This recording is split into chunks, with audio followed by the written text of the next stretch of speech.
Hello, আসসালামু আলাইকুম সবাইকে। Welcome to money is important pro. আমার কাছে খুব বেশি একটা কমন কোশ্চেন আসে, সেটা হচ্ছে ভাই আমি এই মুহূর্তে চাকরি করতেছি, আমি ব্যবসা করব কিনা বা ব্যবসা করা ঠিক হবে কিনা, এই ধরনের কোশ্চেন আসে।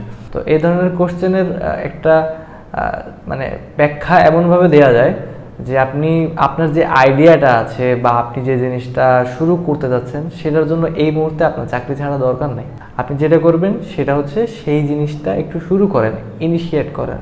সাপোজ টু ধরেন আপনি টি শার্টের বিজনেস করতে যাচ্ছেন, তো আপনি যেটা করবেন সেটা হচ্ছে ধরেন আপনি ফেসবুক পেজ খোলেন, কিছু টি শার্ট আনেন থার্ড পার্টি দিয়ে, ফেসবুক পেজটা বুস্ট করে দেখেন, $5 $10 খরচ করে বুস্ট করে দেখেন প্রাথমিক অবস্থায় কেমন এটা রেসপন্স আসে। আপনি যদি দেখেন যে না ভালো রেসপন্স আসতেছে, ভালো যাচ্ছে, আপনি এভাবে 1 মাস 2 মাস কন্টিনিউ করেন। এটা চাকরির পাশাপাশি আপনি করতে পারেন, এমন না যে আপনাকে চাকরি ছেড়ে দিয়ে করতে হবে। ইনিশিয়াল পর্যায়ে আইডিয়াটার একটু সময় দেন, দেখেন এটা কেমন গ্রো করে, কেমনভাবে আগাচ্ছে। 2 ঘন্টা 3 ঘন্টা দেন, তারপর আপনি 5 ঘন্টা দেন।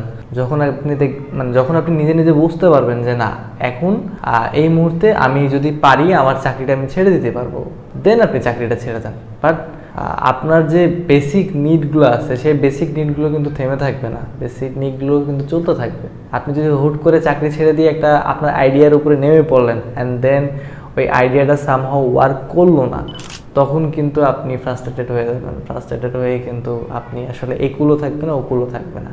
তো আমি জাস্ট আমার কাছে যারা সাজেশন চান তাদের উদ্দেশ্য এটাই বলতে চাই যে শুরু করেন, 1 মাস 1.5 মাস 2 মাস দেখেন, দরকার নেই ডাইরেক্ট প্রোডাকশন যাওয়ার। থার্ড পার্টি থেকে প্রোডাক্ট নেন, পেজ খোলেন, ওয়েবসাইটের দরকার নেই, পেজ খুলেন, বুস্ট করেন, দেখেন কীভাবে। নিজের কার্ড যদি না থাকে দরকার নেই, এজেন্সি আছে অনেক ধরনের, তাদের কাছ থেকে আপনি ডিজিটাল মার্কেটিংটা করান।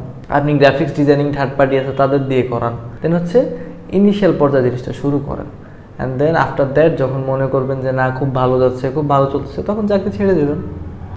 বাট এখানে আরেকটা ব্যাপার আছে যেটা আমি একটা ডেমো দিয়ে বুঝাই, যে আমি তো ইদানিং খুব ডেমো করতেছি। তো ডেমোটা এরকম যে গল্পটা হয়তো আপনারা শুনছেন এর আগে, যে একটা পাত্রে, একটা গরম পাত্রে হচ্ছে সামহাউ ব্যাঙ পড়ে যায়, আর এদিক দিয়ে হচ্ছে চুলা জ্বলতেছে, অ্যান্ড ওই মানে ফুটন্ত পানির ভিতরে হচ্ছে ব্যাঙটা পড়ে যায়।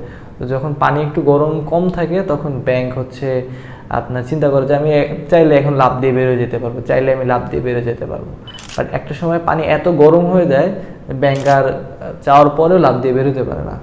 তো একটা সার্টেন এইজ পর্যন্ত এই রিস্কটা না নেওয়া যায়। ধরেন এখন 27 যেমন আমাদের চলতেছে, বা 30 চলতেছে, 35 চলতেছে, 40 চলতেছে, অত দূর হয়তো কেউ রিস্ক নিতে পারবে না। বাট আমার মনে হয় ব্যক্তিগতভাবে 30 থেকে 35-এর ভিতরে চাইলেও মানুষ রিস্কটা নিতে পারে, ট্রাই করতে পারে। বাট এরপরে আসলে রিস্কটা নেওয়া খুব বেশি রিস্কি হয়ে যায়। আমি অনেক মানুষজনকে চিনি যারা 40+ বা 45+ জব করতেছে, জবের উপরে অনেক ফ্রাস্ট্রেটেড, বাট জব ছাড়তে পারতেছে না কারণ তাদের বিকল্প কিছু নাই। বাট জব ছাড়াই বিকল্প কোনো কিছু করতে হবে এমনও না। সো ট্রাই করেন। আর বিজনেস রিলেটেড যদি যে কোনো ধরনের হেল্প লাগে, যে কোনো ধরনের টিপস লাগে, আমাকে মেইল করতে পারেন, আমি চেষ্টা করবো আপনাদের সহায়তা করার। তো সবাই ভালো থাকবেন, আল্লাহ হাফেজ।